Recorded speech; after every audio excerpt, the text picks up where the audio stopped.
Bonjour à toutes et à tous. Eh bien écoutez, je suis très heureuse de vous retrouver ici pour cette dernière pleine lune de l'année 2025. Ça y est, on y est.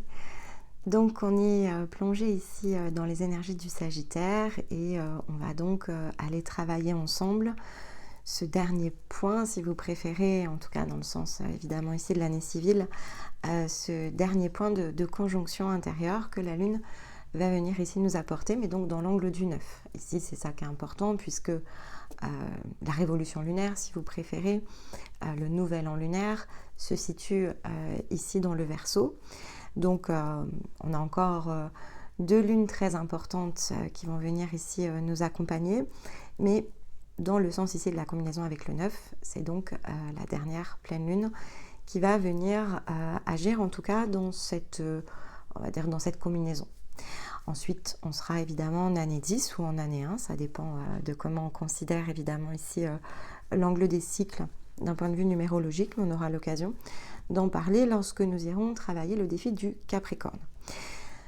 Donc, un point évidemment ici de synchronisation importante dans l'angle ici du Sagittaire. Vous avez donc pour ça deux vidéos qui peuvent vous permettre de vous synchroniser alors avec l'énergie dans son ensemble, mais avec un zoom notamment ici sur la distinction à faire entre le Soleil et la Lune à partir du défi du Sagittaire. Et puis le mécanisme évidemment ici de ce thème donne de la nuance pour pouvoir orchestrer, si vous préférez, ici la séquence. Donc les vidéos sont un petit peu rassemblées, mais c'est une question de calendrier bien sûr. Cette pleine lune ici, elle va donc rayonner d'un point de vue physique, son pic va être le 5 décembre, donc ça nous oblige ici bien évidemment à compresser les points. Et ça, on va le voir, c'est assez intéressant comme configuration par rapport à ce que ça nous laisse ensuite comme opportunité de travail avant la porte du solstice. Donc tout est rassemblé d'un point de vue information, ce qui fait qu'il y a pas mal de choses ici à relever de votre côté. Il y a des notes à prendre, évidemment. Et donc cette pleine lune va venir aussi s'y employer. Vous aurez un outil associé pour pouvoir réaliser, si vous le souhaitez, une méditation à l'occasion de la pleine lune. On publie la vidéo un peu avant, vous voyez un peu comment les choses se passent. Et puis il y a l'outil qui va venir ici en association, qui est un outil qui s'appuie sur la maison 3. En dehors ici du fait que effectivement on a besoin de travailler l'énergie des Gémeaux, on peut aussi avoir besoin de travailler l'un ou l'autre, c'est-à-dire Gémeaux ou maison 3.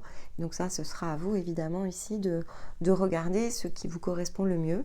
Donc cette ressource, elle est synchronisée avec la pleine lune, mais elle peut être utilisée de plein de manières différentes. Elle a surtout une fonction. Donc regardez évidemment comment tout cela vous parle et à partir de la résonance ici de cette vidéo en particulier. Que vous dire d'autre? C'était une sacrée année quand même, sacré challenge. Donc on va voir comment la lune ici va venir se placer au milieu de tout ça. Donc merci évidemment de tout ce que vous aurez su nous apporter au cours de cette année 2025. On espère que toutes ces vidéos vous ont vraiment permis d'explorer différemment votre monde intérieur, de changer votre regard aussi sur le monde extérieur avec la nouvelle playlist qu'on a enclenchée après le Bélier. Et puis, eh bien, c'est un passage, cette pleine lune, où on se rassemble. Donc je pense qu'ici, tout effectivement pointe dans cette même direction, que ce soit d'un point de vue calendrier et évidemment, c'est tout aussi énergétique. Donc, commentaires ouverts pour celles et ceux qui veulent ici partager leur expérience, qui souhaitent interagir ensemble. On vous répond de façon individuelle. Et puis ça permet voilà, de dynamiser aussi les vidéos, notamment si vous aimez les contenus, de mettre les pouces en l'air, ça facilite. Et puis peut-être que voilà, ça peut inspirer autour de vous. Je trouve que c'est toujours un peu délicat de partager nos publications parce qu'elles sont très centrées évidemment ici sur l'individu, donc c'est toujours un petit peu délicat, mais bon, qui sait, les choses s'ouvrent en cette fin d'année 9, donc c'est possible que vous ayez ici des personnes autour qui peuvent être intéressées par ici ce type de contenu. Ça sera peut-être pas la plus facile, mais ça peut effectivement ici créer l'étincelle. On va le voir, c'est vraiment d'actualité ici avec cette pleine lune. Allez, je vous propose de démarrer donc une pleine lune en Gémeaux. Si vous avez entendu, voilà, on a parlé de la lune dans l'ouverture du défi, quand on a engagé ici le défi du Sagittaire.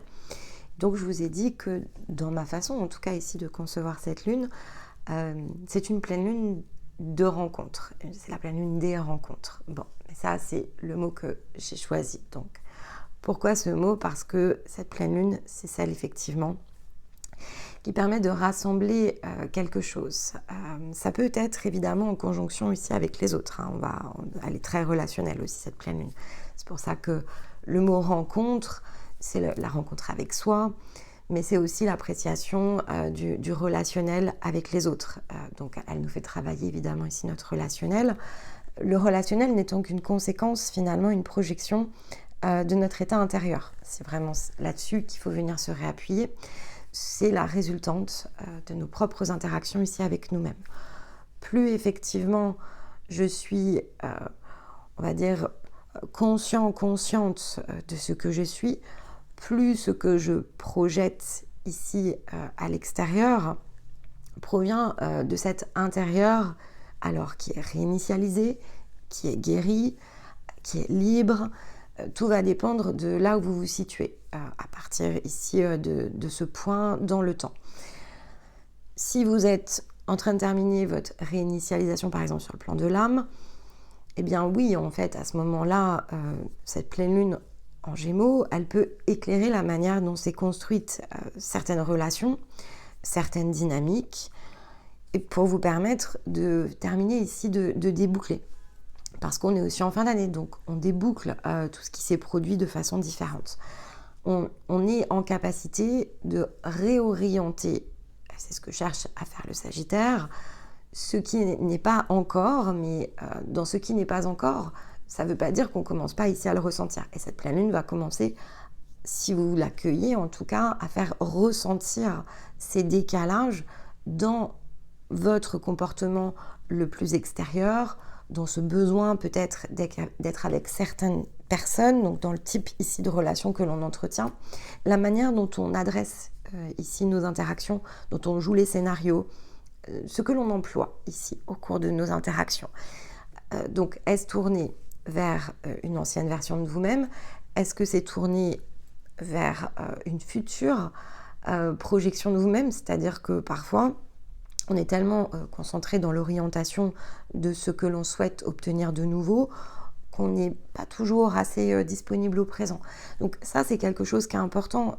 Ça doit être ni évidemment vu du passé, c'est-à-dire ce que j'ai dépassé, j'ai plus besoin ici de le faire, j'ai plus besoin de le jouer, j'ai plus besoin de prendre part aussi à l'expérience de cette manière-là. Je peux vraiment changer ma façon d'interagir.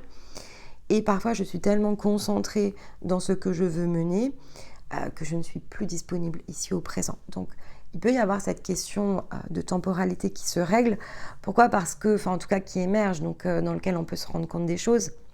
Parce que l'énergie des Gémeaux, c'est une énergie au départ, c'est le premier degré de l'air. Donc, comme tous les premiers degrés, donc ça vaut le cas, il est pour le Bélier aussi, le Taureau et le Cancer. Il y a quelque chose qui n'est pas encore mature. En fait, on a besoin de vivre certaines choses pour monter ici notre vision, pour qu'elle soit portée à un niveau plus haut, en fait. Et donc, on est dans ce défi dans lequel, certes, on sait observer, mais on doit devenir l'observateur de l'observateur. Donc, on doit quand même ici regarder les choses d'une façon plus élargie. Donc, cette pleine lune, elle est là pour ça. Elle est là pour aussi, ça peut faire vraiment émerger notre comportement inconscient. Donc, il y a peut-être des choses qu'on a vraiment mis sous le tapis. La pleine lune en Sagittaire, c'était la pleine lune de l'auto-sabotage. Si vous vous souvenez, reprenez vos notes. C'est la pleine lune de l'auto-sabotage et elle était plongée dans la nouvelle lune qui, elle, indique qu'on a une grande difficulté à aller au bout du geste, au bout du cycle, au fond des choses. C'est ce que ça signifie. C'est-à-dire qu'on a du mal à ne pas se disperser et à vraiment tenir la position. Donc, Ici, on vient nous montrer, puisque c'est le principe de la pleine lune, on vient nous montrer ce qu'implique le fait de sortir de sa position. Qu'est-ce que veut dire sortir de sa position ? C'est pas le fait de revenir sur les sujets, c'est de ne pas aller au bout justement ici des sujets, de ne pas aller au bout d'une expression, de ne pas aller au bout de ce que l'on a choisi d'engager, choisi d'affirmer. C'est pas suivi des faits. Et donc là, ça vient montrer ce que pas suivi des faits signifie. Donc on n'est pas dans le sabotage qui est plus automatique quand on est ici dans la pleine lune en Sagittaire. Ça peut être difficile d'ailleurs de le voir. Là, on est vraiment dans cette espèce de barrière que l'on crée en fait ici avec nous-mêmes, donc qui nous poursuit quelque part. On a l'impression que les choses se calent pas, mais c'est parce que à l'intérieur de nous-mêmes, on a cette grande difficulté à reconnaître, à peut-être le fait de voir, mais c'est peut-être aussi regarder les autres, parce que dans le fond, c'est plus simple quand on ne le sait pas. C'est-à-dire que tant que ça émerge pas, c'est facile de passer à côté. Et puis si on cherche à altérer les choses, si on cherche à les modifier, eh bien on doit passer de l'autre côté du miroir. Donc cette pleine lune en Gémeaux, elle est là pour nous aider à sortir de nos résistances, qu'elles soient mentales ou qu'elles soient émotionnelles, à sortir ici de ce que l'on omet, de ce que l'on masque, de ce que l'on n'ose pas peut-être ici s'avouer à nous-mêmes. Donc c'est une pleine lune qui est particulièrement sensible, pas sensible de façon intérieure, c'est sensible dans le sens ici justement, c'est un véritable défi. C'est difficile ici d'être raccord avec soi, d'être complètement aligné. C'est difficile de délaisser peut-être certaines de nos certitudes ou certaines de nos croyances. Il y a tout ce qui nous semble facile. Et en général, les premières peaux le sont pas, justement difficiles. Ça relève d'un changement d'angle de vue. Ici, on parle d'altération, voire on parle de mutation. Donc, c'est un degré qui est plus complexe, plus engageant. Il y a cette idée-là. C'est-à-dire que c'est plus engageant aussi pour ce que l'on connaissait. Et souvenez-vous que c'est un peu ce que nous rappelle l'énergie des Gémeaux. En fait, regardez autour de vous combien de personnes se plaignent des choses de leur vie. Combien regrettent ou s'insurgent lorsqu'elles regardent quelque chose et ont cette capacité à zapper. C'est-à-dire que dans l'instant, elles sont même très affirmatives, très convaincues. Oui, ça c'est nul, ça ne devrait pas se passer comme ça, le monde est injuste, etc. Vous pouvez avoir des conversations ici autour de ça et regardez à quel point quelque chose se produit. Je sais pas, vous êtes par exemple dans une... Je vais vous donner un exemple très concret parce que je pense que ça, vous l'avez vécu. Vous êtes en pleine conversation, vous êtes en train de prendre ici un verre avec des amis, un sujet tombe sur la table extrêmement polémique, tout le monde est d'accord pour se dire à quel point c'est impensable et pourquoi personne ne bouge, ça ne devrait pas se passer comme ça, etc. Blablabla. Et puis là, quelqu'un, je sais pas, met une musique et là tout le monde, hop, sort du truc. C'est-à-dire que on n'était pas en train de solutionner, clairement, je pense pas que cette conversation allait réellement aboutir à une issue. Mais ce que je veux que vous compreniez, c'est cet effet immédiatement, moi c'est ce que j'appelle... je pense qu'à ce moment-là, on est quand même en train de s'hypnotiser les uns les autres parce que en fait, on a le sentiment de trouver ici une profonde injustice et on en est presque ici rendu à essayer de tous ensemble trouver une solution et puis quelque chose se produit et tout le monde zappe en fait.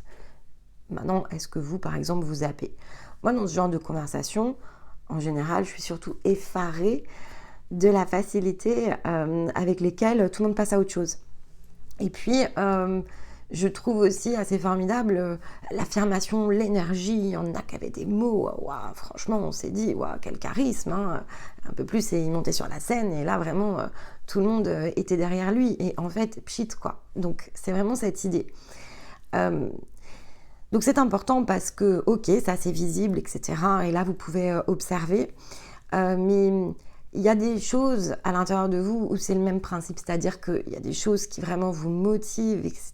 Et puis, il y a ce truc où finalement quelque chose vous distrait et pchit. Trouvez ce qui vous distrait. C'est vraiment l'idée. En fait, quand on y fort concentré sur soi, on ne devrait pas faire pchit, en fait, ça ne devrait pas nous échapper. Et on peut les faire sans lourdeur, c'est-à-dire qu'on ne doit pas être à fond sur soi d'un point de vue mental ou à fond sur soi du point de vue purement émotionnel, c'est-à-dire se dire je veux la vie que je mérite, etc. Tout ça, c'est plus de la plainte, en fait, c'est de la complainte. Il faut qu'il y ait quelque chose ici qui bouge autour de ça, dans le sens où on peut être toujours concentré sur son objectif tout en faisant les choses de façon ordonnée d'un point de vue quotidien. Mais c'est ce principe ici d'adresser les priorités à partir de ce qui est important pour nous. Et ce qui est important pour nous devrait être prioritaire dans notre journée. Ce qui est important pour nous ne devrait pas juste être une conversation entre amis où on s'auto-hypnotise plutôt qu'on ne s'auto-motive parce que quelque chose, en fait, ici arrive et tout le monde est déjà reparti ailleurs. Et donc, c'est un mécanisme. Et c'est pour ça que j'insiste dessus, parce que c'est ce mécanisme-là que vous devez trouver. Donc, prenez pas cet exemple-là en particulier, c'est juste pour vous montrer la dynamique. C'est qu'à ce moment-là, on a l'impression que tout se crée, et puis en fait, quelque chose nous échappe. Si c'est le cas, c'est pour justement vous aider à prendre ici conscience de ce qui vous échappe. Ok ? Donc, réajuster cet exemple à partir de vous. C'est comme s'il y avait quelque chose qui vous motivait, vous mobilise, mais soit ça vous mobilise sur le plan mental et qu'en réalité, il n'y a pas ici, on n'adresse pas les choses de façon concrète, on s'y emploie pas, c'est pas notre priorité. Ou au contraire, c'est très émotionnel, mais de la même manière, on a quand même au fond de nous une forme de certitude que ça ne peut pas se produire, parce que autrement, on y serait, ou en tout cas on serait à la manœuvre et on y serait complètement plongé, baigné. Il y a un contretemps, donc trouvez ce contretemps à l'intérieur de vous et voyez évidemment comment l'adresser. Mais on va regarder avec les cartes, il y aura probablement ici des informations. En tout cas, une chose est sûre, c'est qu'il faut repartir des points Gémeaux et Sagittaire de ce fait, et notamment des maisons. Donc, si ici il y a un alignement à regarder, il faut regarder dans le rôle de la contribution, 39. Contribution, alors on parle de contribution altruisme, ou 93, maison 9 vers la maison 3. Ici, on va parler d'une expansion inspirée ou inspirante. Ce qui est important, c'est que souvent on a tendance ici à inverser les mots ou à les confondre, ne pas aller vraiment dans le sens. Ici, jusqu'au bout en tout cas. Et donc, on va par exemple opposer l'altruisme à l'égoïsme. L'égoïsme, donc, il y a une différence déjà entre égoïsme, qui ici étymologiquement signifie donc égo, ça part de la racine égo, et ça parle d'amour propre, donc c'est un petit peu différent de ce que l'on se donne comme idée générale autour de ça. Et en revanche, il y a égotique, ce qui n'est pas pareil que l'égoïsme. L'égoïsme, c'est de l'amour propre. L'égotique, quelqu'un qui est égotique, c'est quelqu'un qui va se surévaluer, se donner plus d'importance qu'il ne le devrait. Donc, ce n'est pas tout à fait ici la même chose. Et donc, quelqu'un qui est égotique, effectivement, celui qui va demander aux autres, il sait comment il a envie de vivre et il va demander aux autres ici de vivre de cette même manière. Il va donc imposer ici son modèle. Il veut impérativement que tout le monde fasse comme il l'a décidé. Ça, c'est une personne qui est égotique.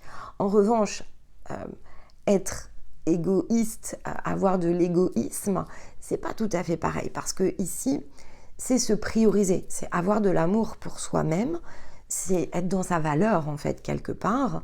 Donc l'ego, il est inhérent ici, alors non pas seulement au personnage, mais il est inhérent à la partie ici de l'individu qui porte l'être, c'est-à-dire le corps.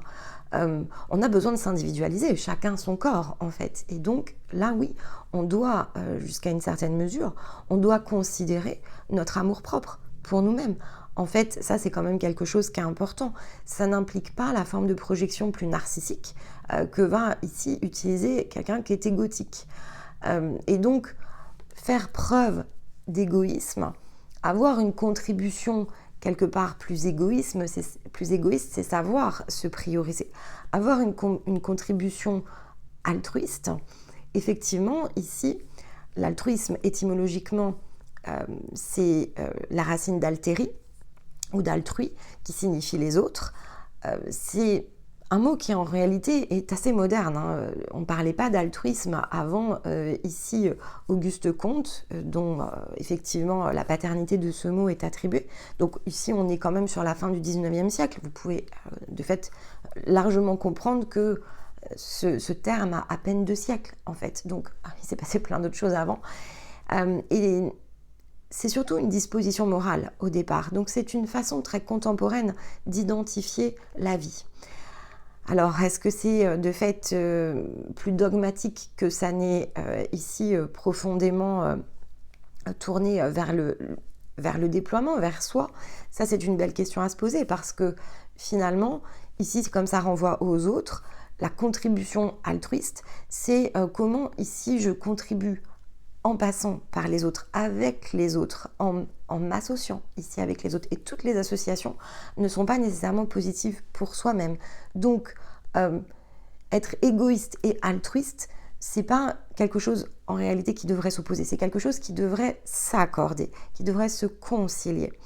Et ça donne une grande différence avec la solidarité, avec l'adhésion, avec cette contribution dans laquelle finalement ici on peut opérer les choses quand on est altruiste et qu'on dispose ici de suffisamment d'amour pour soi-même.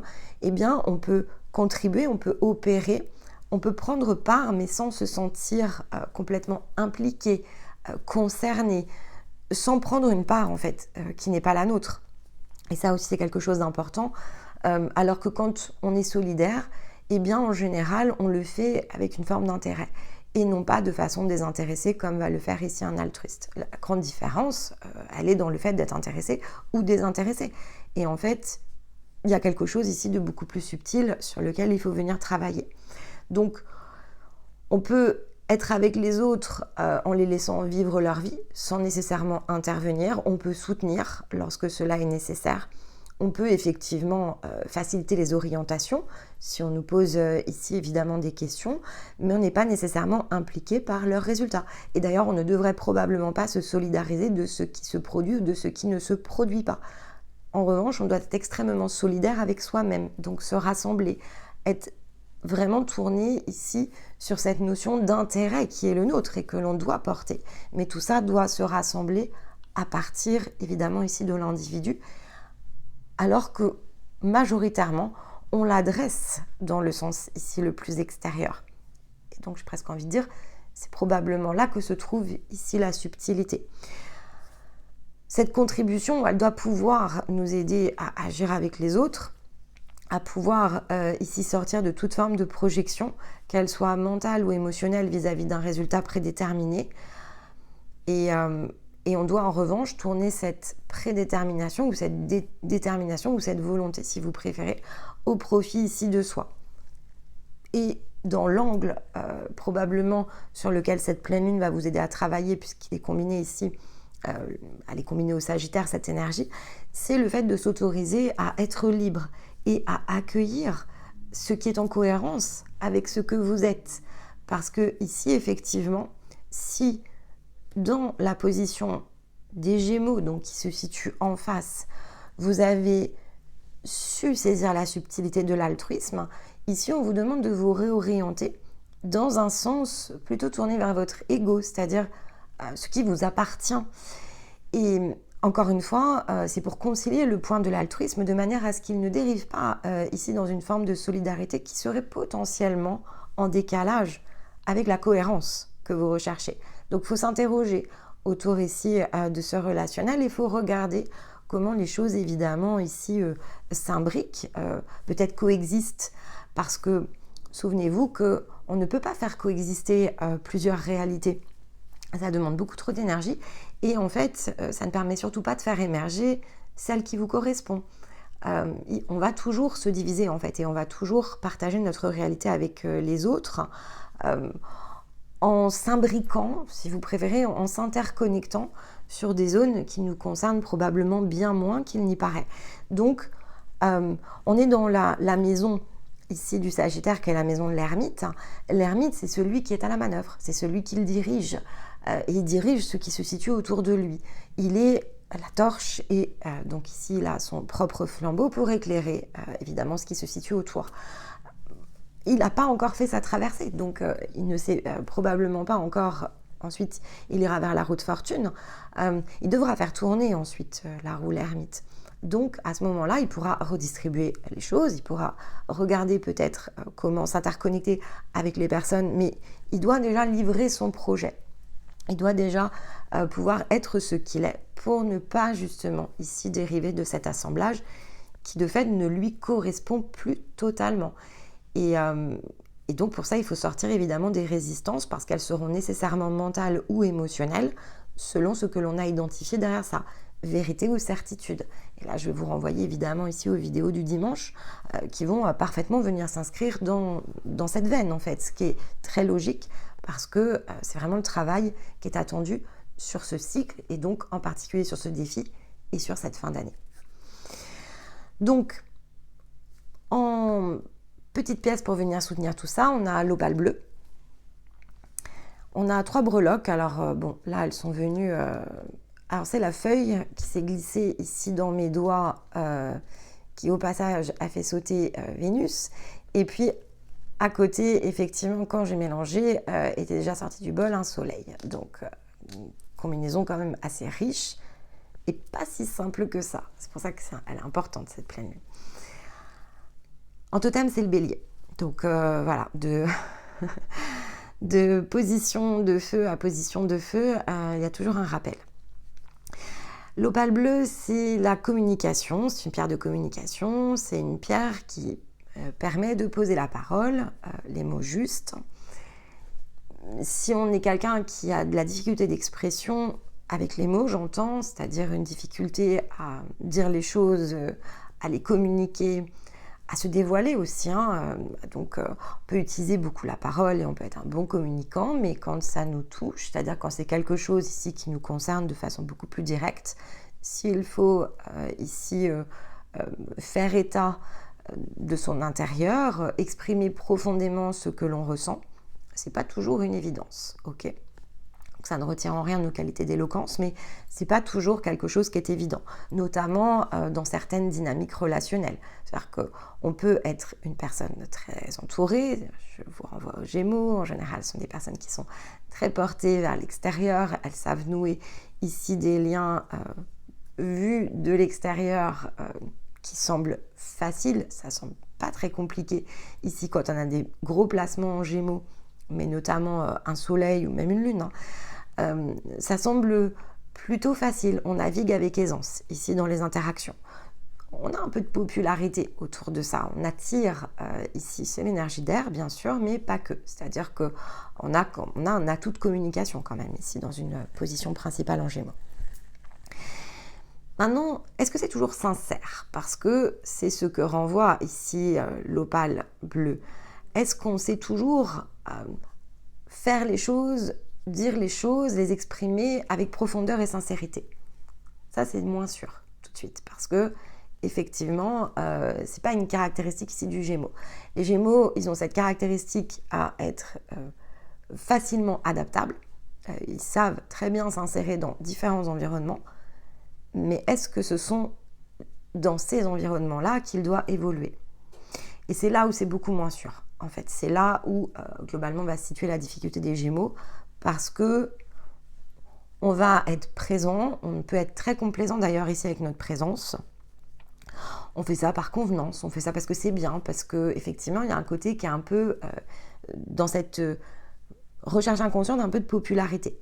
Et donc on aimerait peut-être être au contact de gens qui nous correspondent mieux, mais on ne navigue pas vers ça en fait. On navigue plutôt un peu n'importe où. C'est-à-dire qu'il n'y a pas tout à fait ici un sens de direction autour de ça. Et donc ici, cette opale, c'est ce qu'elle ramène en fait. Elle remet un petit point de vigilance sur l'énergie ici des Gémeaux. Bon, ça voilà, beaucoup d'entre vous ont des positions ici importantes en Gémeaux, donc en tout cas dans celles et ceux qu'on accompagne, donc c'est pour ça que je fais le petit parallèle. Maintenant, pas toujours le cas, par exemple, c'est pas mon cas. Donc ici, c'est plutôt trouver les mots justes, savoir les poser, bien les employer. Mais il y a des conversations à avoir. C'est ce que rappelle ici l'opale bleu. Il va y avoir des conversations. Il doit y avoir des conversations. Parce que c'est pas il va, en fait, ça ne va pas se faire de façon automatique. Il doit. Et pour ça, il va falloir dissoudre, évidemment, ce qui empêcherait d'être concentré sur cette parole qui doit être impeccable et juste, sur ce qui doit être dit. Donc, il y a vraiment une idée d'orientation qui est extrêmement importante et qui doit faire abstraction ici de sentimentalisme, je vais dire comme ça. Parce qu'ici, il y a bien cette référence et cette combinaison entre émotion et mental, association. Je ne dois pas partir du principe que j'ai déjà dit les choses et que normalement, ça devrait déjà couler de source. Non, en fait, je dois réexprimer ici les choses. Et quand bien même, j'ai le sentiment que ça fait 10 fois que je le dis, eh bien, je vais devoir le faire, mais d'une certaine manière. Il y a quelque chose qui doit changer au niveau de votre propre projection, parce qu'il y a quelque chose qui doit se rassembler au préalable pour qu'une expression ici puisse émerger. D'un point de vue de l'expression, on a quand même le soleil et on a quand même Vénus ici. Alors, on pourrait dire que c'est aussi le symbole féminin, effectivement. Mais quand j'ai pris la breloque, c'est vraiment l'idée de Vénus, soutien de Vénus. Regardez où Vénus se situe ici dans votre thème, par exemple. Voilà, la position de Vénus semble être quelque chose d'essentiel. Donc, ici, je ne vais pas trop m'étaler sur le sujet. Vénus, c'est le ressenti.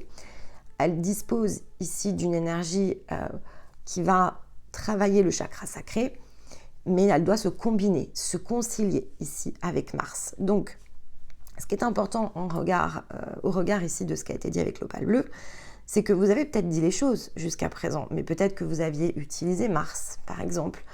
Mars, c'est une énergie d'action, c'est pas une énergie de communication. On est dans le faire avec Mars. Par contre, quand on est avec Vénus, non, ici, on exprime ce que l'on ressent. Donc, c'est un petit peu différent. Donc, c'est pas faire un état, un rapport ici de nos actions ou de demander à une personne de faire de telle ou telle manière. C'est vraiment plus une conversation ici qui doit pouvoir émerger à cœur ouvert. Mais encore une fois, ça peut être avec soi-même. Ça peut être se parler ici à soi-même. Ça peut vraiment être tourné de ce point de vue-là. La feuille, elle renvoie à la fertilité, à la croissance, mais surtout au cycle ici de mort et de renaissance. On termine l'automne. Les feuilles tombent en automne, on se dépouille pour que quelque chose émerge ensuite, ici au printemps. Mais la nature doit mourir. Et là, on va rentrer dans l'hiver. Et certaines choses doivent être laissées derrière nous. On termine un cycle. Donc la feuille le renvoie à nouveau. On termine un cycle de 9 ans. Ce cycle, il doit s'achever en fait. Les choses doivent se terminer. Donc tout ce qui, évidemment, n'a pas été résolu au cours de ce cycle, eh bien, on va l'embarquer avec nous à la porte ici de la nouvelle année. Au moment d'ailleurs quasiment où on rentrera dans le Capricorne, ça se sera joué. Parce que ce que l'on va adresser ici dans le défi du Capricorne, cette nouvelle façon de fonctionner, de tisser ici notre existence, notre vie, eh bien, elle va forcément rester empreinte de tout ce dont on ne s'est pas débarrassé. Donc il y a un rappel ici autour de ça, avec cette feuille. On va devoir, c'est comme, voilà, c'est l'énergie du vent. Ça va partir ici avec nous et donc ça sèmera bien sûr des graines qui potentiellement ne représentent pas ce que l'on souhaite être et cette liberté. Donc il y a un travail évidemment ici de réflexion à mener. Et puis le soleil, il y a surtout un petit mot derrière qui nous rappelle que cette petite breloque a été faite avec le sourire. C'est pas facile parce que, bon, les Gémeaux, un des attributs des Gémeaux, c'est la gaieté. Mais parfois, c'est un masque que l'on affiche, le sourire, et c'est pas du tout ce que l'on ressent. On se force à faire ici ce sourire, on force à voilà, mais c'est pas toujours très aligné avec notre état intérieur.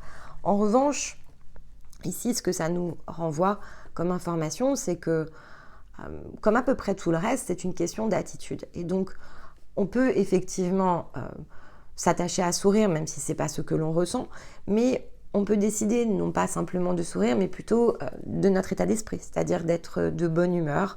On peut se lever le matin et se dire, quoi qu'il se passe, j'ai envie d'être de bonne humeur. Pourquoi ? Parce que tout ça, en fait, ce n'est qu'une pièce de théâtre.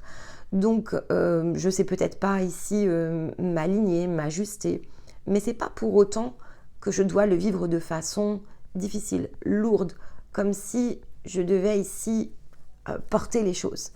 Ça, c'est un état d'esprit, d'accord? C'est une attitude. Et vous avez la main sur votre attitude, vous avez la main sur votre mental, vous avez la main sur votre émotionnel, vous avez la main sur votre mental. Et parfois, il faut forger ici certaines croyances autour de ça. Il faut adopter certaines attitudes.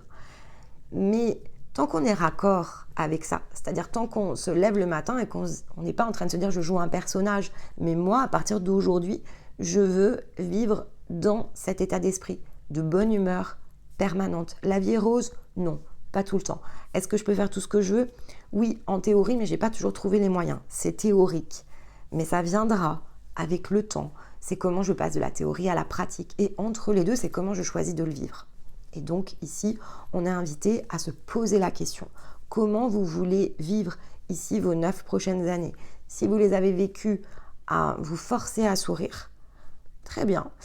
Vous n'êtes plus obligé de le faire. Mais par contre, est-ce que vous avez envie d'être dans la bonne humeur?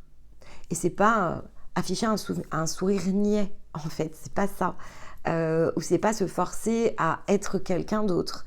C'est juste état intérieur, en fait. Et donc, on peut choisir de vivre la vie avec bonne humeur. On peut choisir ici, on peut regarder des trombes d'eau tomber et se dire, tiens, ah bah c'est marrant, il fait soleil aujourd'hui. Bon, moi, c'est ce que je pratique. Donc, c'est pour ça que je prends cet exemple-là. Quand il se met à pleuvoir, j'aime bien regarder dehors et sourire au ciel et dire « Ah, c'est rigolo, il fait soleil ». Parce que finalement, on se laisse souvent embarquer, contraindre par des événements extérieurs et ça influe sur notre état d'esprit. Mais pourquoi? En fait, c'est juste parce qu'on laisse ici les choses se faire. Parce qu'autrement, on peut regarder la pluie, mettre même des bottes de pluie et aller sauter dans les flaques comme les enfants. C'est pas réservé en fait ici aux enfants, c'est à nous de décider comment on souhaite vivre et dire bah tiens, il fait soleil en fait. Et le fait d'adopter cette attitude, parfois je le fais 100% exclusivement avec moi, mais parfois je le fais avec d'autres. Et en fait, c'est rigolo de voir que bah non, pas du tout, il pleut. Bah, et alors, moi, j'ai envie de dire qu'il fait soleil. c'est pas très grave en fait. Donc, tout est dans la façon, évidemment, ici de faire les choses et c'est ce que nous rappelle ici cette pleine lune. C'est une façon de faire. Donc, on a le bélier pour nous accompagner parce qu'on nous demande ici d'être dans la volonté, dans la persévérance. Le bélier, il n'a absolument aucune hésitation face à la difficulté. D'ailleurs, il s'est complètement ici aller planter ses cornes dans un mur. Vous voyez deux béliers qui s'affrontent dans la nature, c'est absolument violent. C'est la force pure, la force primitive, brute en fait. Mais c'est important, on a besoin de ce type de force aussi à l'intérieur de nous. C'est ce qui anime notre corps et notre esprit de quelque chose de plus primaire, c'est l'étincelle et c'est aussi ce que l'on doit réunir. Donc certes, eh bien, selon où on vit sur la planète, à cette époque-là, il fait un temps absolument horrible. Il fait froid, il pleut, voire peut-être qu'il neige. On enregistrait longtemps d'avance, donc je ne sais pas du tout. Mais peu importe, en fait. C'est nous qui choisissons de voir ce que l'on choisit de voir. C'est nous qui regardons les choses d'une certaine manière. Et donc, on peut les voir et les ressentir ici avec le cœur. Et dans le monde du cœur, il fait toujours soleil, il fait toujours chaud. C'est extraordinaire. C'est l'endroit que l'on n'a jamais quitté et que certains appellent le paradis. Donc, c'est un choix, c'est un art de vivre, une façon ici de se comporter envers et contre tout ce qui peut nous pousser à ne pas le faire. Et ça, c'est à chacun évidemment ici de le décider. Donc, pour accompagner ce cycle, j'ai choisi un proverbe chinois. Pour pouvoir contempler un arc-en-ciel, il faut d'abord endurer la pluie. Donc, il ramène évidemment ici à ce que je vous ai dit. Un arc-en-ciel, on trouve ça fabuleux, mais effectivement, ça ne peut pas se produire s'il n'y a pas eu de pluie. Donc, c'est le même principe. C'est juste une considération, c'est juste les choses dans l'ordre, en fait. Et donc, vous pouvez vivre, si vous le souhaitez, à l'intérieur de vous-même, au pays des arcs-en-ciel. Parce que à ce moment-là, vous n'avez même plus besoin de pluie pour le faire rayonner à l'intérieur de vous. Vous êtes la personne qui invente sa façon ici de vivre. vous n'êtes pas simplement en train de le créer, vous n'offrez pas simplement juste les circonstances idéales, c'est vous qui inventez ce que vous souhaitez vivre. Et donc, en combinaison ici avec le créateur, vous pouvez choisir de faire fonctionner un arc-en-ciel sans la pluie, si vous voulez. En fait, c'est pas... Oui, dans cette nature-là, il nous faudra de la pluie, un mélange entre pluie et soleil pour avoir un arc-en-ciel, mais à l'intérieur de vous, vous pouvez juste avoir un arc-en-ciel avec un claquement de doigts si vous le voulez. Inventeur et créateur, le tout rassemblé. Allez, je vous propose de prendre les cartes. Alors oui, c'est la dernière, elle sera un peu longue, mais les cartes en général sont toujours un peu plus courtes parce que ne sont qu'une redite. Donc, on va aller prendre une carte de l'oracle de Rumi pour nous accompagner. Hop, elle est là. Eh bien, on a une victoire en cette fin d'année, la victoire de Mariam, alors qu'on a déjà eu, il me semble, carte 41. Voilà. On finit ici par une victoire. Eh bien, écoutez, tant mieux. Alors, on est bien dans du féminin aussi. Si tu rêves de caresser la lune, ne lui tourne pas le dos. Si tu n'es pas malade, pourquoi te caches-tu sous une couverture? Tu es dans une mine de douceur. Pourquoi donc as-tu l'air aigri? Tu vis dans le printemps de la vie. Pourquoi es-tu fané de l'intérieur? Ne te bats pas contre toi-même. Ne fais pas ce qui pourrait faire ta gloire. Ne fuis pas ce qui pourrait faire ta gloire, pardon. Comme l'intrépide papillon de nuit, plonge tête baissée dans la flamme. Pourquoi t'enchaîner à tes obsessions? Consume-toi dans les flammes, jusqu'à embraser ton cœur et ton âme. Sors de ta vieille carcasse pour te transformer en un nouveau corps. Pourquoi as-tu peur du renard alors que tu descends du lion? Pourquoi être boiteux alors que tu as la force de l'étalon? Le bien-aimé après lequel tu cours viendra ouvrir la porte de ta bonne fortune, car l'amour est la clé qui ouvre tous nos cadenas. Rumi. Ce dernier paragraphe, c'est celui que l'on a mis d'ailleurs ici pour introduire notre livre. Et tout ce que l'on travaille en ce moment, notamment le dimanche, j'en ai parlé, si vous relisez le livre, vous allez, le livre donc, que l'on a coécrit ici avec Stéma, vous allez retrouver en fait ici ce qui est expliqué. Et dans l'introduction, hein, vous n'avez pas besoin de lire autre chose. Hein, vous pouvez, d'ailleurs, les pages d'introduction sont disponibles gratuitement ici sur Amazon, donc il n'y a même pas besoin de l'acheter pour celles et ceux qui ne l'ont pas. C'est vraiment les premières pages. Donc c'est quand même très intéressant que ce soit synchronisé, très synchronisé, ici notamment avec ce que l'on travaille ensemble le dimanche. Cet oracle porte un message d'affirmation et de succès. Ta victoire est déjà assurée. Tu y es conduit en ce moment même, et qu'importe si tu n'y crois pas. C'est simplement que tu accordes plus de crédit aux obstacles qu'au succès. Qu'importe si tu as oublié ce qui réside en toi, car toi et ton échec apparent n'êtes rien d'autre qu'une part de ce processus à travers lequel l'apprentissage doit avoir lieu afin de servir cette victoire finale. Car oui, ta victoire est inévitable. Tu reçois donc un appel ici, par l'intermédiaire de Mariam, et la présence de l'amour qu'elle sert. Cette présence est réelle, tout comme le divin qui réside en toi. Tout le reste tourbillonne autour de toi pour laisser ton âme jouer. Chaque défi, chaque aventure est pour toi l'occasion d'éprouver ta force de caractère, d'être tout simplement ce que tu es vraiment. L'aigle qui vole a besoin de l'espace ouvert du ciel. La tigresse qui chasse a besoin de la faim qui la pousse pour être pleinement dans sa nature. Toi aussi, tu as besoin de certaines choses pour réaliser ta propre expression, l'expression de ton amour. La vie te donne simplement ce qui est nécessaire. Les difficultés que tu rencontres, ou que tu rencontreras bientôt, ne sont pas là pour te causer des problèmes. Il faut simplement que tu entraînes tes yeux d'aigle. La source du problème n'a rien à voir avec l'apparence que prend la situation. Pas du tout même. Non, la source du problème, c'est ta manière de l'envisager. Peux-tu changer de point de vue? Tu sais que la vérité est là, dans ce changement de perspective, cette altération. C'est dans les moments d'étourderie que la peur s'insinue. Quand tu oublies ce que tu es, que tu cours à tort et à travers dans tes problèmes, qui ne sont pas plus réels que ce qu'ils ne dissimulent. Le vrai défi réside dans l'attitude et pas dans le problème à surmonter. Bon, je vous ai parlé d'état d'esprit et d'attitude. Donc on est vraiment dans le même sujet. Te rappelleras-tu que tout est manifestation, que rien n'existe en dehors de toi-même. Tout est parfaitement conçu pour t'aider à te réaliser, à vivre, à faire l'expérience de ta force, à demeurer dans la perfection de ton cœur. Montre-toi curieux, plus que peureux. Qu'est-ce que l'amour veut obtenir de toi ? L'amour est toujours en interaction avec toi.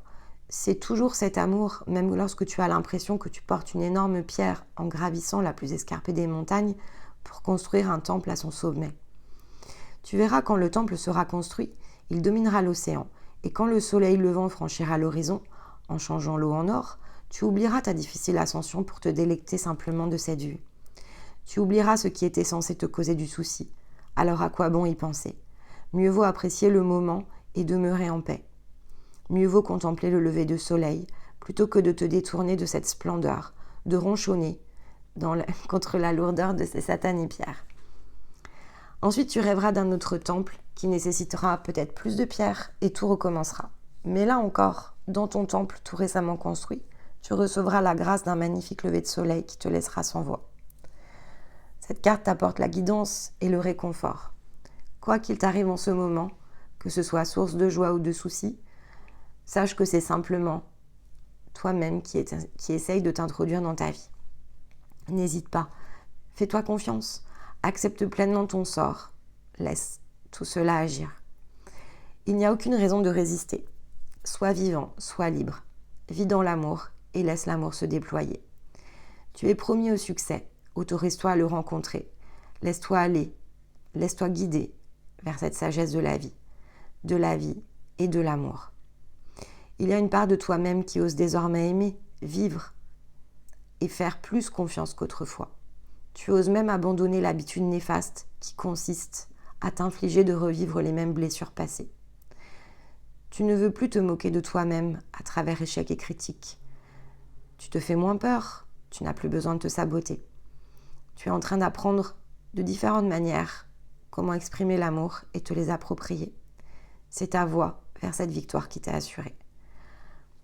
On te demande ici simplement de faire confiance à ton optimisme grandissant, de mettre fin à cette guerre que tu mènes, à l'abandonner, même si cela te fera peut-être pleurer un moment. Le soleil levant est fait d'or, le combat est derrière toi. Repose-toi maintenant, contemple simplement cet éclat doré de l'aube qui se lève, car tu appartiens désormais à l'amour. Bon. Magnifique carte et très raccord avec notre très longue introduction. Alors, l'énergie de ce cycle, carte de la nature, carte 38, être dans sa nature. C'est vraiment ce qui cherche en tout cas ici à se manifester. Et on a la lune et on a l'empereur. Donc agir de concert ici à partir de la lune. Donc agir à partir de ce que l'on ressent, agir à partir de ce que l'on désire, agir à partir de ce qui est juste, de ce qui provient du plus profond ici de nous. On a la transformation avec la mort en 2 decks et on a ici la reconnaissance, la gratitude pour cette transformation. Alors réalisée ou qui s'annonce, là on est dans les 2 decks, donc c'est plutôt à la fin, tout ira bien. Et tant que ce n'est pas la fin, effectivement, il peut y avoir des doutes, il peut y avoir du ballottage, mais comme le rappelle la carte de Rumi, c'est parce qu'on le choisit, c'est une question évidemment ici d'attitude. Alors, on a le retour de la libellule qui nous renvoie vers les rêves. Donc, je vous rappelle ce que l'on a introduit ensemble dans le défi. Avoir des rêves, c'est bien. Les vivre, c'est mieux. Donc là, on est clairement dans cette même... voilà. Donc, avec le choix à faire autour des rêves, la manière dont on souhaite pouvoir vivre ici cette inspiration que l'on ressent à l'intérieur de nous, aspiration, ce que l'on souhaite pouvoir ici inventer et produire. Et on a à nouveau la communication. Donc il y a une nouvelle orientation avec la boussole, en tout cas c'est un timing, c'est un moment, c'est un carrefour, il y a un croisement, il y a des événements évidemment ici qui peuvent s'associer à tout ça. Vous verrez comment les choses vont se produire. C'est très individuel pour le coup. Mais on nous rappelle aussi que communiquer est un choix. C'est-à-dire que de trouver les mots justes peut être parfois difficile, mais de dissoudre les barrages, ne serait-ce qu'intérieurs, pour engager des communications qu'il va falloir réaliser, relève ici du choix. Cette barrière avec les rêves, elle est visible ici dans ce défi. On voit que c'est là et en même temps, c'est pas employé. C'est-à-dire que c'est présent. C'est ce que rappelle ici la carte de la victoire de Mariam. Le problème n'est pas la victoire, en fait. C'est pas le fait de est-ce que je vais ici pouvoir réussir. La carte le dit clairement et les autres cartes en concordance pointent dans la même direction. La question, ce n'est pas si, ce ne sont pas les doutes ici qui posent problème. Enfin, en tout cas, vous ne devriez pas douter de ce que vous faites et la manière dont vous vous orientez. Mais c'est la manière de le vivre ici qui pose question. C'est-à-dire que cette existence, cette vie, donc existence, je vous rappelle que c'est le fait d'être en dehors de soi. Donc tant que vous considérez l'existence et non la vie, il y a un blocage en fait, il y a quelque chose qui est assez contradictoire. Lorsque si vous avez des rêves, s'il y a des choses que vous voulez réaliser, pourquoi cela serait-il impossible? Et en fait, c'est là où se situe le choix de communication. Soit vous n'êtes pas dans votre nature et donc vos rêves ne vont pas se réaliser, tout simplement parce que ça ne vous correspond pas. Donc il peut y avoir évidemment ici des blocages qui sont importants d'être érigés. Peut-être le temps de saisir qu'il y a d'autres actions ici à mener. Mais si vous êtes dans votre profonde certitude que finalement vous êtes dans votre nature et que vous avez des choses à faire, pourquoi ce ne serait pas possible?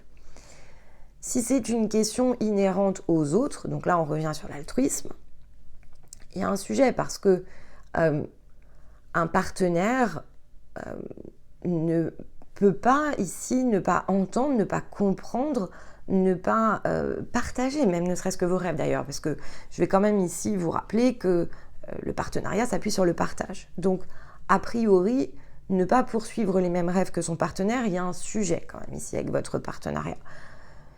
Vous n'êtes pas semblables et vous n'êtes pas identiques, mais la vision l'est. Et donc, si vous portez ici la même vision, la question ne se pose pas. Donc, si on s'interroge par rapport à l'entourage, si on s'interroge par rapport à l'impact que nos choix peuvent avoir ici sur l'entourage, il y a un sujet en fait. Donc, il y a un sujet parce que, eh bien, le ou les partenaires doivent être peut-être réévalués. En tout cas, notre vision peut-être du partenariat doit bouger. Notre façon ici d'être présent aussi dans le partenariat peut bouger. Mais il y a une question, hein, parce qu'un partenaire regarde nécessairement dans le même sens ici que vous. Ça peut aussi nous ramener quand même à cette notion, peut-être pour certains, l'amour ne nous fera jamais douter de notre valeur. La carte le rappelle, en fait. Donc, quand on est dans l'amour, on ne peut pas douter de notre valeur. Il n'y a pas de sujet d'estime, il n'y a pas de sujet de soumission. Tout ça, c'est pas de l'amour, en fait. Donc, ce sont des attachements, ce sont d'autres expériences qu'on a besoin de vivre pour comprendre ce qu'est l'amour. Donc, peut-être qu'on en est là, hein, mais si c'est le cas, c'est pas le bout du chemin, tout simplement. Parce que partager ne nous fait pas nous sentir autrement qu'en vie. L'autre façon de vivre ce que majoritairement les gens appellent l'amour, ça s'appelle la survie, en fait. Donc, c'est pas la même chose. Et ça, c'est vraiment important d'être distingué. Parce que, effectivement, l'attachement et le mode survie, ça ne fait pas réaliser les rêves, en fait. Ça exerce des contraintes. Il n'y a pas d'aspiration. Et si c'est pas fait pour ça, en fait, c'est pas fait pour s'élever ensemble. Donc, il y a peut-être des choses ici à distinguer. Mais on va les creuser.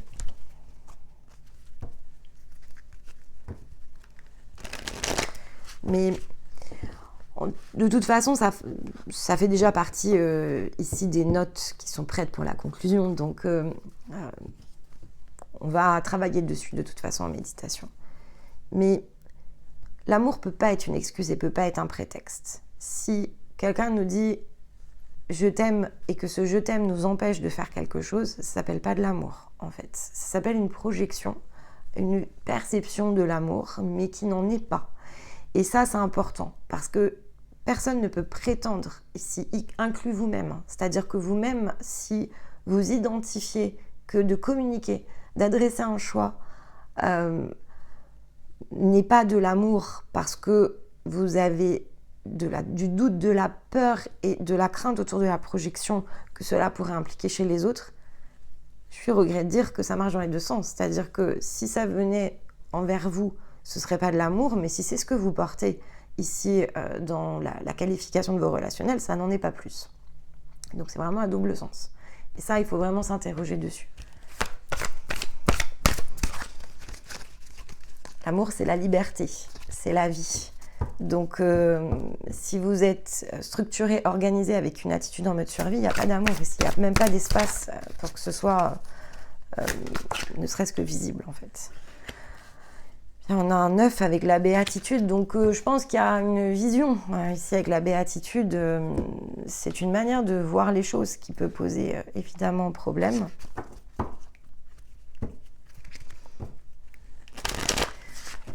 Un besoin aussi de se rassurer autour de quelque chose avec la béatitude. Non, ça fait beaucoup de cartes. Hop, une seule.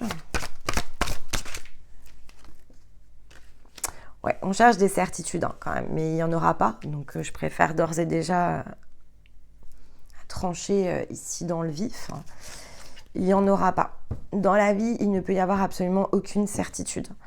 On peut se forger des convictions.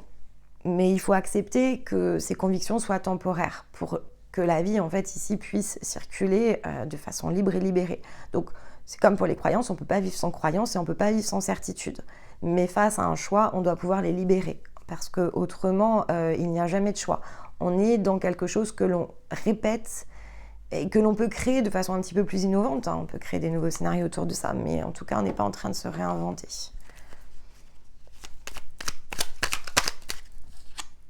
Et on a la maison Dieu. Donc, on est clairement ici invité à complètement altérer notre conception. Alors, le mot qui allait venir, c'est de notre quotidien quand même. C'est notre façon de vivre ici. Alors, qu'est-ce qui bloque ? Voilà, exprime-toi. Je pense qu'il y a beaucoup de choses à dire. Mais exprime-toi, ça peut être vraiment très tourné vers soi-même. Exprime-toi, ça peut être le fait de se l'avouer. Donc je répète parce que je pense que je suis passée peut-être un peu vite. L'amour ne peut pas être un prétexte. Donc si on n'ose pas communiquer, si on n'ose pas s'exprimer, si on n'ose pas s'avouer des choses déjà par rapport à soi-même, et donc si on n'ose pas être dans la communication avec des partenaires, donc, parce que ça a l'air quand même d'être très concentré ici, c'est proche de vous en fait, c'est pour ça que j'utilise ce mot-là, mais maintenant si vous ne voyez pas de quoi il s'agit, il ne faut pas chercher, hein. Mais je sens que c'est dans l'intimité ici, parce qu'on est vraiment dans cette zone, la carte parle quand même beaucoup d'amour. Je vais juste tirer une carte avant de vous le réexpliquer, avec l'oracle de la lune, hop, ouais, on a Pluton, donc c'est vraiment voilà, c'est vraiment du nettoyage, hein. Pour pouvoir renaître, il faut accepter de mourir. Donc, l'amour, c'est la vie, c'est la liberté. Donc, et la forme importe peu. C'est pas le problème, il n'est pas dans la forme, il est dans l'attitude, en fait. Donc, il faut se dire que tout ce que l'on n'ose pas dire a du relationnel, et même lorsqu'il est proche. Il y a ce moment dans la vie où il faut accepter que les partenaires ne sont ni des alliés ni des ennemis. Avec les partenaires, vous avez cette facilité et encore une fois, vous avez toujours un ou deux exemples de partenaires avec qui la communication est fluide. Donc en fait, vous voyez bien à quel point il n'y a pas de problématique ici à s'exprimer. Donc autour de vous, s'il y a d'autres partenaires, c'est le fameux test. C'est-à-dire que si j'ai besoin de faire un choix, j'ai besoin ici de changer une orientation pour aller vers mes rêves, mais que vous n'osez pas ici communiquer clairement les choses, que vous êtes en train de chercher vos mots, que vous allez prendre toutes les précautions pour pouvoir exprimer quelque chose, ici se situe le problème, parce que ici il n'y a pas d'amour. Ce n'est pas la définition ici de l'amour. L'amour, c'est ça fait pas douter de sa valeur en fait, ça fait pas douter de soi. Donc dès lors qu'on commence à douter de nous-mêmes, dès lors qu'on commence à devoir prendre ne serait-ce qu'un masque, il y a un sujet en fait. Et donc on a l'impression que ce que l'on va faire va impacter les autres, mais les autres devraient déjà être impliqués dans notre vision. S'ils ne le sont pas, il y a quelque chose en fait ici qui colle pas. Et donc le problème, en l'occurrence ici, en tout cas la difficulté, ce n'est pas l'événement en soi, c'est ce que vous devez en déduire. Et c'est ça en fait qui est très difficile, parce que là il va falloir aller au bout du geste, il va falloir aller au bout de votre déduction, même si ça paraît compliqué. Mais je pense que c'est pour ça que c'est très intérieur, parce que peut-être que quand vous allez écouter ces messages de pleine lune, vous allez vous dire mais bon sang, oui mais je peux pas être tout à fait d'accord avec ça. Eh bien oui, mais tant que vous n'êtes pas tout à fait d'accord avec ça, vous n'êtes pas dans l'amour en fait. Vous êtes dans les sentiments, dans l'attachement. Vous avez associé des choses qui ont besoin de se dissocier, parce qu'autrement il n'y a pas d'altération, il n'y a pas de mutation. Et ça c'est vraiment très important. C'est très très physique. Là, le challenge entre la maison 2 et Pluton, il est quand même coton. Je vous disais que la pleine lune en Gémeaux, c'est la lune des rencontres et on a la carte de la rencontre. Donc l'ouverture permet vraiment de changer notre façon ici de concevoir notre vie, de concevoir les interactions, mais de se concevoir. Il y a quelque chose où c'est même pas du réalignement. Là, pour certains, on va vraiment passer de la chenille au papillon en fait.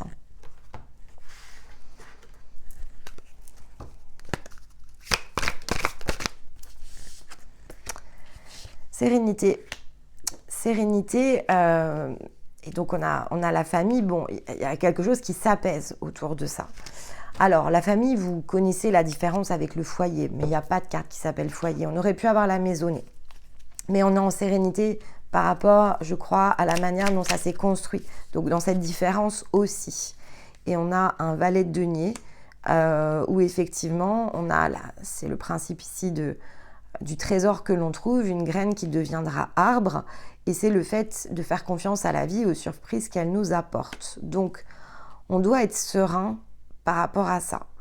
Parce que la rencontre, quelque part, donc là, on est vraiment dans quelque chose qui se rassemble, change tout.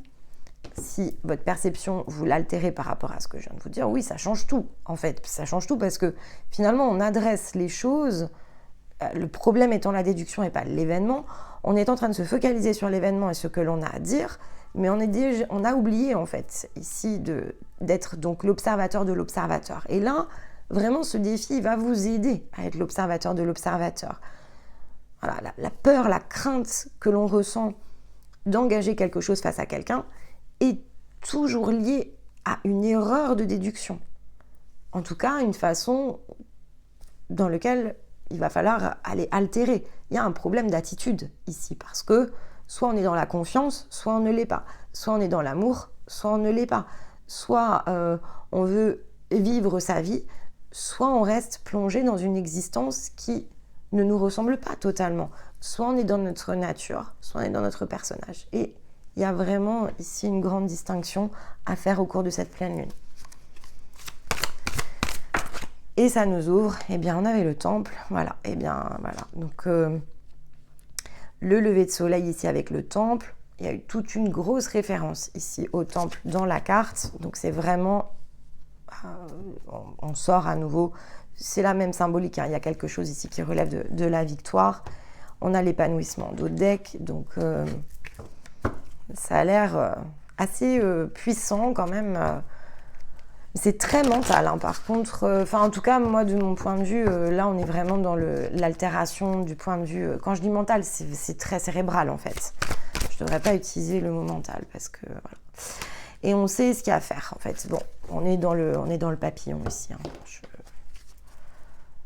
Je confirme, il y a de la mutation là pour le coup. Et un 6 d'épée parce qu'on fait la traversée. Donc, il n'y a plus rien à expliquer. On change vraiment on change de braquet. On ne regarde plus du tout les choses de la même manière. On reprend la main là sur le côté créateur à la manœuvre, mais vraiment dans le sens des mains. et sa distinction ici avec la façon d'innover. Donc cette autre position qui est celle de l'inventeur, vraiment elle fait sens en fait. Ici à la fin de cette pleine lune, donc bon ça dure un peu plus longtemps, on est d'accord, ça peut d'ailleurs boucler jusqu'à la prochaine, hein. C'est de pleine lune en pleine lune, alors ça va pas boucler jusqu'à nouvelle lune en Gémeaux, rassurez-vous. Mais bon, ça peut durer quand même ici jusqu'à la prochaine nouvelle lune au moins. Ok, donc c'est pas en claquant des doigts.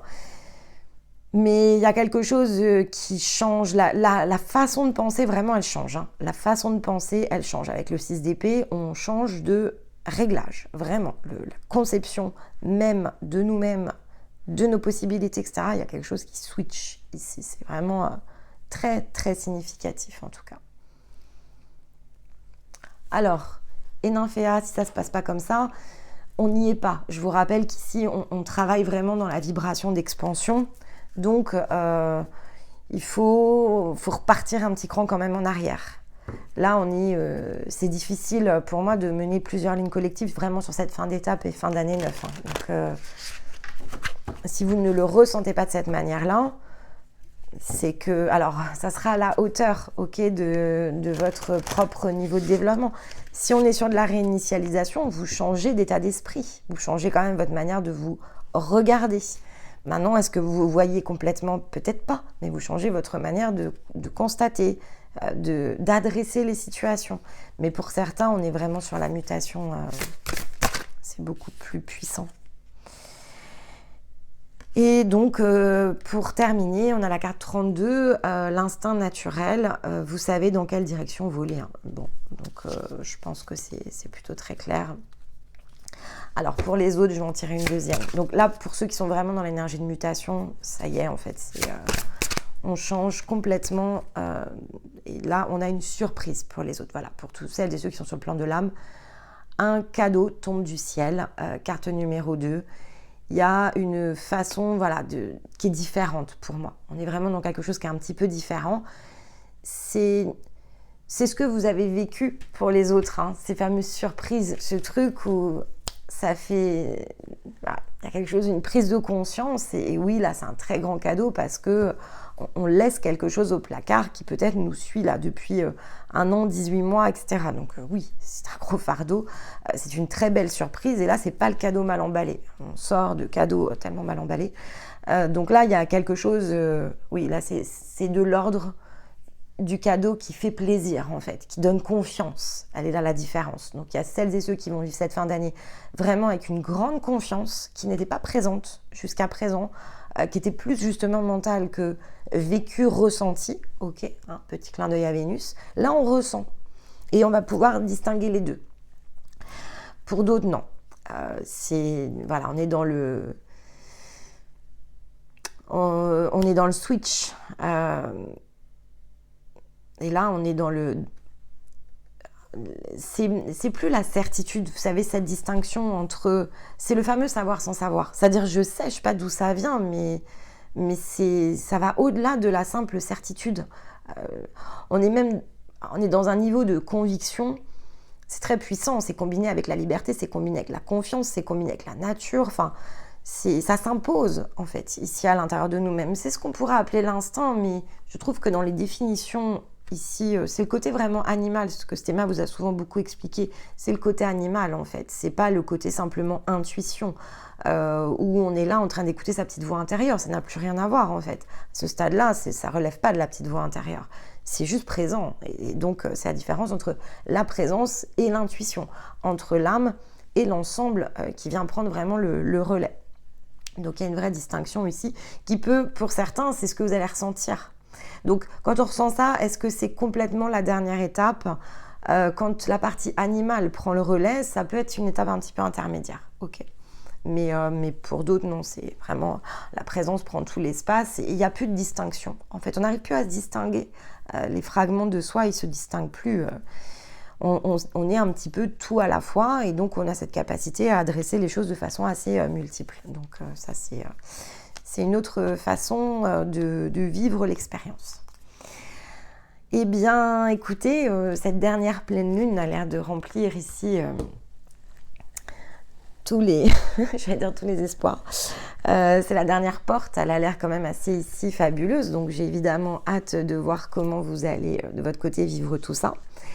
Et puis donc on va travailler ensemble l'outil dans quelques jours. Alors puisse évidemment ici cet outil venir soutenir. Voilà, à ce stade-là, je suis interrogative. Je ne sais pas encore comment adresser tout ça, mais bon, je vais me laisser évidemment ici quelques jours de préparation. Donc, je vous retrouve dans quelques jours ici avec l'outil de pleine lune.